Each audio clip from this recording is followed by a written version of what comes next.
Hello everyone. If you want to know how you can create videos using Sora AI, then you have come to the right place because in this video, I'm going to show you how easy it is to create videos using the new ChatGPT's tool, Sora AI 2. So first of all, you're going to open up your web browser and then you're going to search for Sora AI. And once you're here, you're going to click onto this second link from sora.com.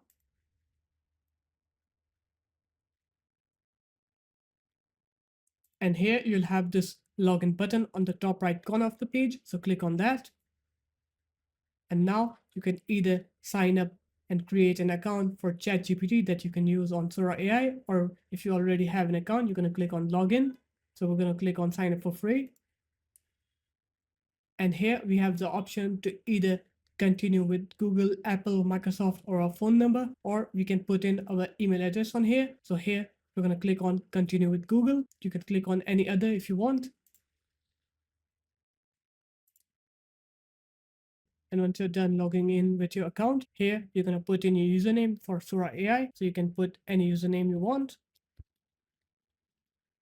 And once you click on next, you'll have created your Sora AI account. And now you can easily go ahead and generate any video on Sora AI that you want. So there it is, guys. That's how easy it was. If you found this video helpful, make sure to leave a like, comment, and subscribe to the channel. And I'll see you in my next video. Peace.